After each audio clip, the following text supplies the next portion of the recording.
What's the latest buzz on Capitol Hill? Connecticut might be pulling back on its blue law. Find out on News 22.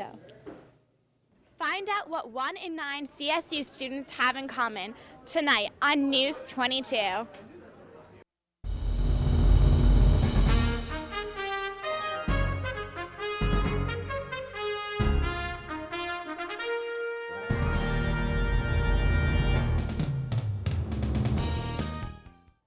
Good evening and welcome to News 22. I'm Sierra Brown. And I'm Christina Janitatis. This week, President Obama traveled across the pond to talk to the G20 summit. The president talked with Russian President about new arms negotiations, North Korea with China, global economy with British Prime Minister, and had tea with the Queen. He also presented her an iPod loaded with songs as a gift. Democratic leaders in Connecticut unveiled their tax and spending plans on Thursday. The Dems say budget is balanced despite an estimated $7 billion deficit over 2 years, claiming to have cut more money than the state has cut before. State Senator Donald Williams says this is a tough budget, but it's a budget for tough times. The ECSU Police Department is actively investigating an incident that occurred on Tuesday at 2 a.m. in the high-rise building of Wyndham Street Apartments. A suspect broke into an unlocked apartment and began touching a sleeping resident. When the victim awoke, the person quickly ran out the door. The suspect is described as being 5'10" male with a slender build. He was also wearing a blue hooded sweatshirt, gray sweatpants, and white sneakers. If you have any information, please contact the ECSU Police Department. A recently discovered memo by the Department of Environmental Protection could prove the state of Connecticut was negligent in terms of warning about the dangers of owning the monkey. The memo states that there were 3 incidents of Travis, the chimp, causing problems prior to the attack. The department unfortunately did not attempt to remove him from the home. For this reason, surgery for the woman attacked by the chimp could be coming out of taxpayers' dollars. A new tax may make you want to kick your butt. Currently, a pack of cigarettes costs $7 on Tuesday, but on Wednesday of this week, the price went up to $21 in Connecticut. The new federal tobacco tax increase caused the cost of tobacco products and accessories to skyrocket. Anti-smokers say the increased tax may prompt people to quit, while smokers argue why increase sales on specific items. The Connecticut State Blue Law has become a new issue to negotiate about over the past week. Reporter Sierra Brown investigates. State in the Northeast that has not yet abolished its Puritan-inspired blue law. We went and asked store owner Sebi Randazzo on how he feels on this law. I'm definitely against it. I would like to have my Sundays off. Alcohol is already available 78 hours a week. It's 13 hours a day. I think there's plenty of time for people to purchase their packaged goods. A blue law is a type of law typically found in the U.S. and Canada, designed to enforce religious standards, particularly the observance of Sunday as a day of worship or rest, and a restriction on Sunday shopping. Most have been replaced, have been declared unconstitutional, or simply unenforced. Although restrictions on the sale of alcoholic beverages and occasionally almost all commerce on Sundays are still enforced in many areas. I'm from California, so I'm used to buying beers on Sundays. And, you know, sometimes you want to go out and have a beer on Sunday and buy a couple beers, and you can't do it out here. You have to have it all. So sometimes you have guests over and you run out. But I think I'm all for Sunday sales. The state treasury of Connecticut loses millions of dollars each year in tax revenue to other states. So whether or not the law should be passed is still controversial. For News 22, I'm Sierra Brown. Thanks, Sierra. Everyone on campus over 21, remember, buying alcohol any day, you still need to be responsible and safe. A recent party at Western New York University has resulted in the death of a student. The boy was found dead at a band fraternity house near the campus. According to police, he had a blood alcohol level of 0.55, even after a few hours of partying. The fraternity was banned from campus in 1996 after a drinking incident in which 2 students were hospitalized. So if you choose to drink at a party with friends or anywhere, please do so responsibly. Scientists have created stem cells that could reserve hearing loss, according to the BBC. Stem cells from embryos can be used to replace cells in the inner ear and give deaf humans the ability to hear. Founded by scientists at the UK Sheffield, critics of stem cell research argue that the controversial process destroys embryos in the name of science.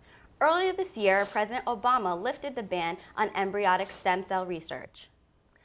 Baby chickens aren't just cute, they are also whizzes at math, according to a new study. The study, published in the latest proceedings of the Royal Society B, presents the first known evidence that any non-human animal can perform consecutive addition and subtraction calculations on the same set. It is also the very first demonstration of some arithmetic ability in young animals. Lead author Rosa Ragati told Discovery News, since the chicks could work with numbers up to 5, and prior research suggests the limit for human newborns is 3, it's possible that chicks could beat babies if the two groups were pitted against each other in a math contest. In this week in history, Pope John Paul II passed away. Pope John Paul II was the people's pope. The Pope embraced pop culture and connected with the world's youth. He once blessed Polish breakdancers and even wore a pair of U2 frontman Bono's shades. Pope John Paul II died on April 2nd in 2005. After Michelle Obama spent the first full day of spring turning more than 1,000 square feet of the south lawn of the White House into a garden, growing greens, herbs, vegetables, berries, and a beehive, Americans got the incentive to be economically and environmentally efficient by discovering their own green thumbs. Rerouters say food prices are expected to go up 7% this year, and growing food saves money. The National Garden Association says a garden costs about $500 in savings, not to a sure guarantee on eating organic foods. This week, we begin a 3-week segment on News 22, covering all aspects of Earth Month, which takes place now in the month of April. Let's go to reporter James Wolfe for this week's edition of our Earth Month coverage. April is Earth Month here at Eastern, and in honor of the event, we're kicking off a 3-week segment to show you what you can do to help save our environment. This week, we visited Eastern's own Institute for Sustainable Energy.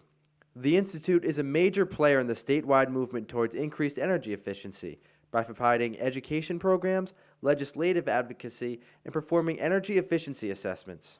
I sat down with Jacqueline Platt, an energy intern at the Institute, to learn more. The student workers at the Institute for Sustainable Energy work on a process called benchmarking. Benchmarking takes gas bills and electric bills and puts them into a spreadsheet, and they are documented throughout the year by each month. We are in the beginning steps. There are a few steps that Eastern has already committed to and have completed. They include the buildings that we have on campus. High-rise, first of all, put us a little ahead of the game with its geothermal system. The LEED Village includes the new science building, Laurel, Nutmeg, and Constitution. Other projects include the biodiesel plant that's down over by Schaefer Hall.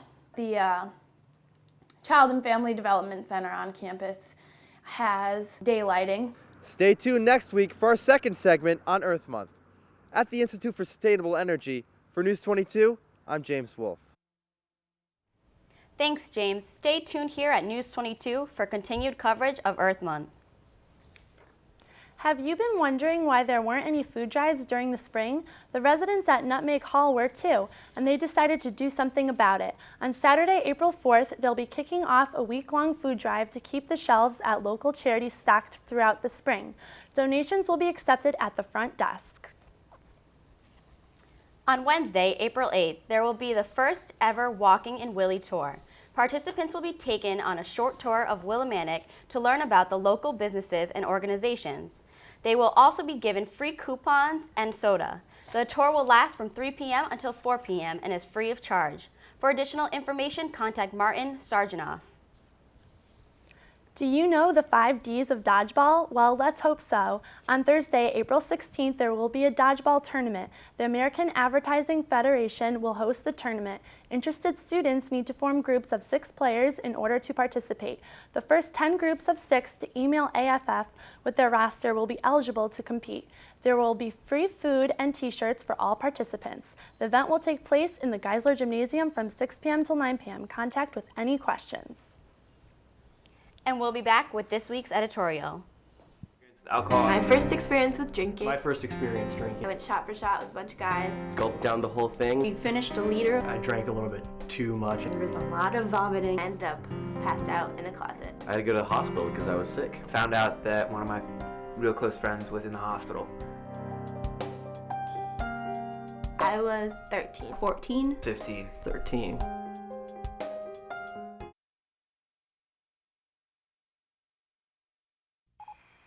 Listen up, Energy Hogs. We got a real porker of a house here. Get in there and waste some energy.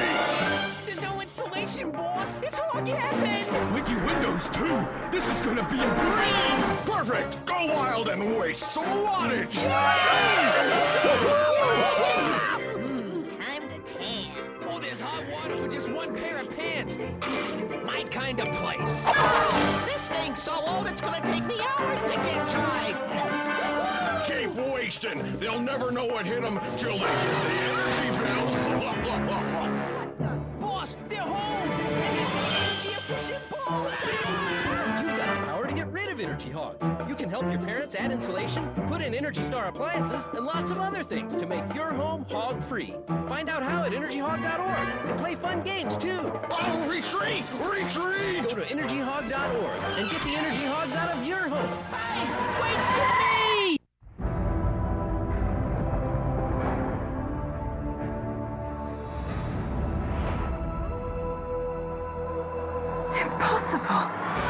It's never too early to start reading to your kids. Are you prepared for what awaits you?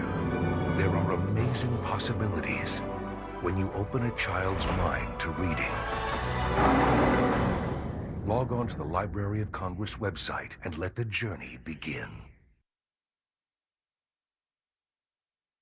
We are back, and we have with us James Wolf for this week's editorial. James? Thanks, guys. Well, it's springtime, and you know what that means. Warm weather dress is out in full force. Allow me to take a few minutes to let you folks out there in TV land know what all the cool kids are going to be wearing this spring. First, we'll start with the ladies. It's no surprise here. It's the same thing that all the hot girls have been wearing for the past 4 years. That's right, it's the spaghetti strap tank top and jean skirt combo.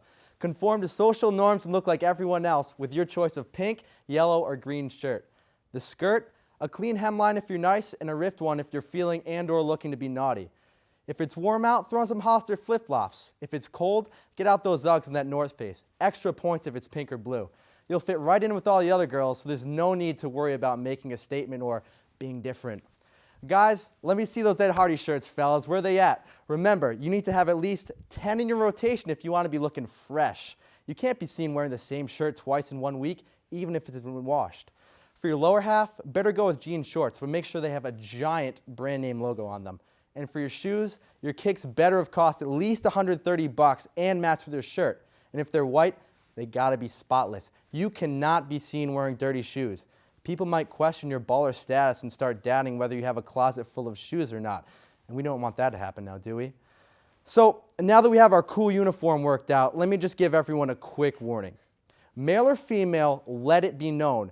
If you run out of any of these clothing items, don't panic. You dress cool, so obviously you have a lot of cool friends, so just borrow some name brand clothing from them.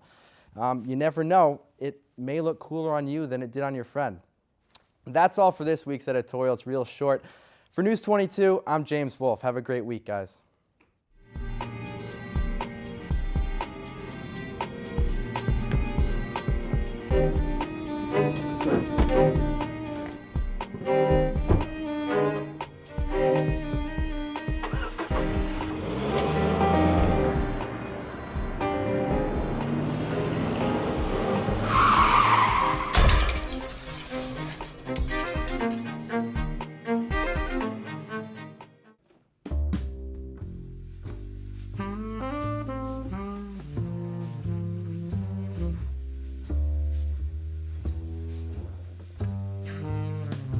Jess, I don't know what to do. What's wrong? I thought today was the night. What happened? I know it's supposed to be, but he doesn't have a condom. He said he doesn't have any money. He spent it all at the bar. Well, don't go through with it if he doesn't have a condom. I know, but he really wants it. Oh, I know. I heard the other day that Health Services gives away free condoms. Free condoms? Free condoms. Whoa! Did I just hear you guys say free condoms? Free condoms! Health Services not only takes care of you when you're sick, but helps you stay healthy. They provide free information, services, and free condoms. They have male and female condoms and are there for any questions you have. Stop by Health Services for any questions or concerns. Remember, Eastern, stay safe.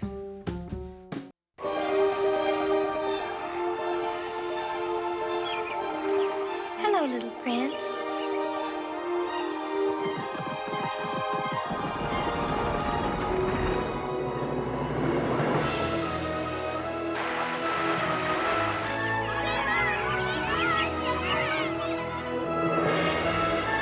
Mother, what we gonna do today? Only you can prevent wildfires. On Saturday, March 18th, the Campus Activity Board will be hosting a trip to New York City to see the Broadway show Chicago. The musical is about a woman on trial for murdering her lover and her attempt to prove herself not guilty. Tickets for the trip go on sale Monday, April 6th at the Student Center Information Desk. The cost is $30 and for students and $35 for non-students. So if you are ready for a time with all that jazz, don't forget to get your ticket. On Thursday, April 9th, the Ackus Gallery will be hosting a reception introducing its latest mural, Wall Drawing 978. The reception will formally open the exhibit Taking Shape and will run until May 7th. The reception will run from 5 p.m. until 7 p.m. Admission is free of charge and the public is invited. On Wednesday, April 8th, comedian Vince Martin will be at Eastern. The event starts at 8 p.m. in the Betty Tipton Room, and the first 50 people will receive a free t-shirt. Come on by for a good laugh. Interested in seeing a good play? Tuesday, April 7th, is the opening of The Black Girl in Search of God in the Harry Hope Theater. The play was written by George Bernard Shaw and is directed by Nora Cole. Tickets cost $5 for ECSU students, $10 for ECSU faculty, staff, and alumni, and $12 for the general public. The show will last from 7:30 p.m. until 10 p.m. For any questions regarding ticket information, contact the box office. Go Wild, Eastern! This Friday, the Campus Activity Board will be hosting Wild Wild Eastern. There will be wanted photos, a Western Roundup obstacle course, gemstone mining, and a Stuff a Bear. Free cowboy hats will be given to the first 100 people. The event will be held in the Geisler Gymnasium from 7 p.m. until 11 p.m. So go wild.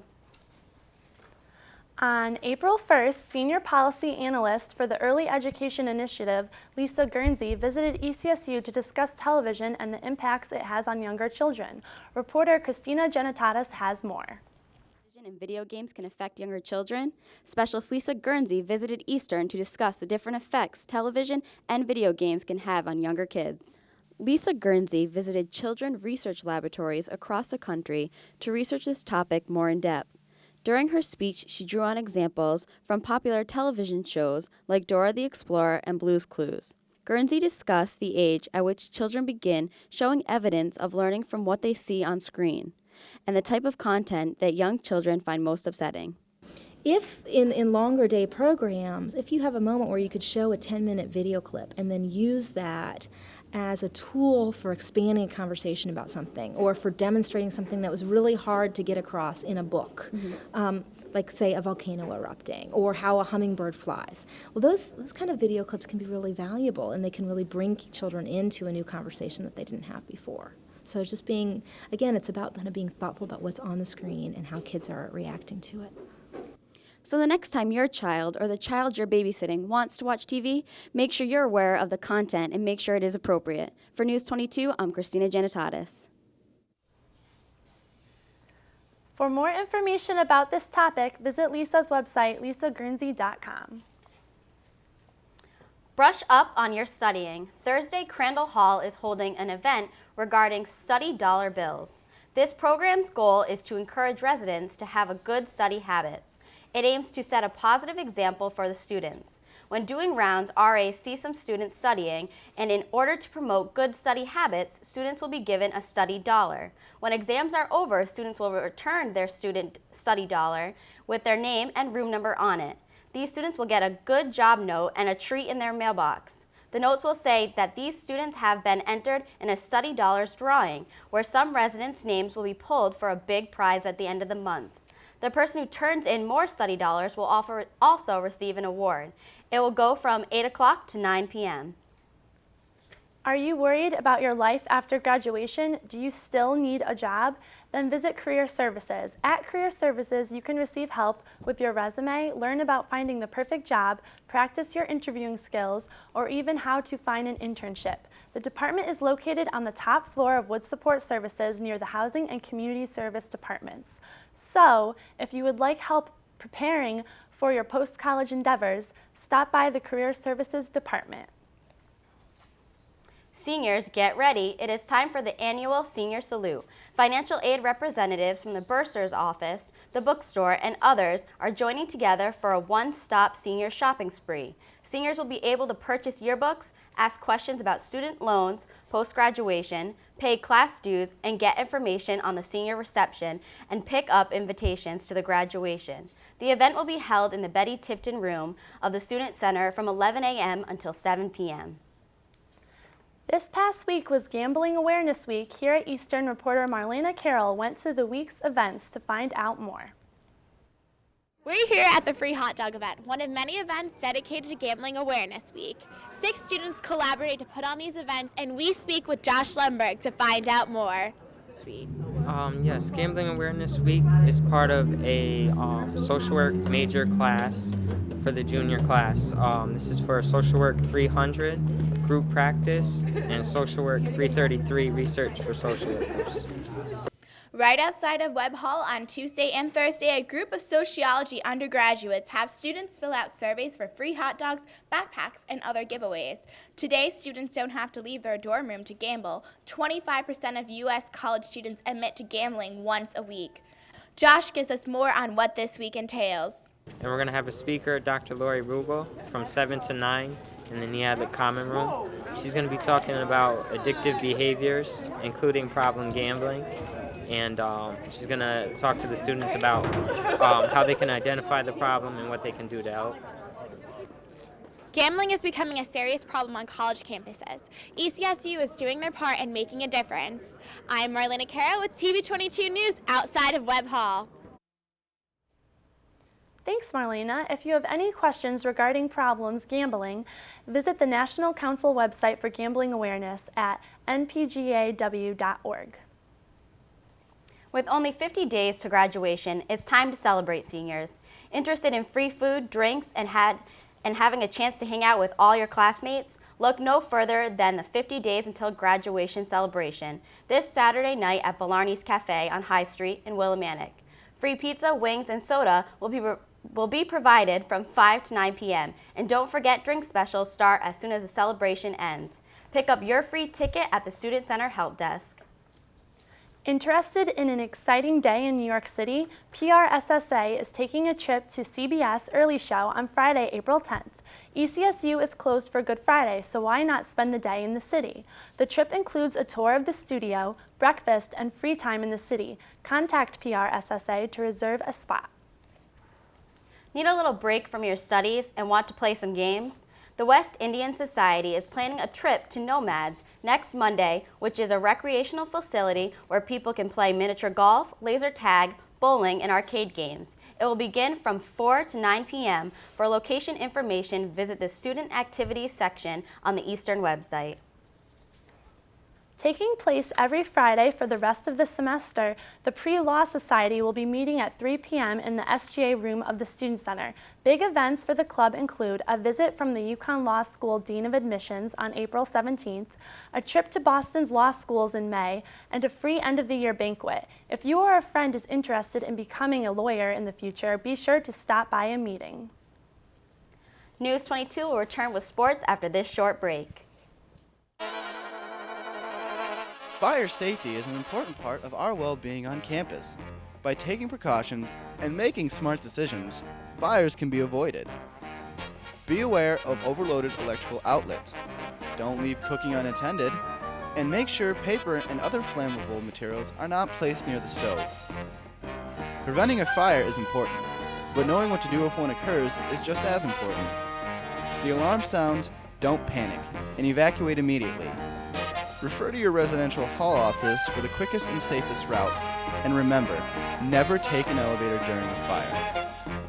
For more information, visit us at www.easternct.edu/depts/police.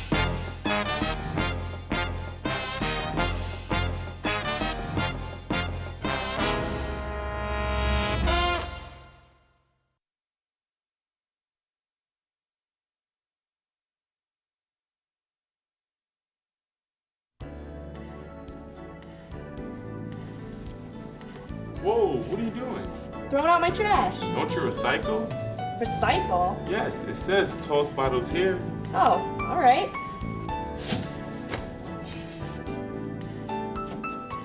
Recycling prevents about 64 million tons of material from ending up in landfills every year. Eastern Connecticut State University makes it easy for students to do their part in recycling materials they use every day. Bins and containers for bottles, cans, and paper are located all over the campus. Recycling is as simple as separating your trash and tossing the recyclables into a 90-gallon bin near the dumpster located outside your resident hall. Reduce, reuse, and recycle Eastern.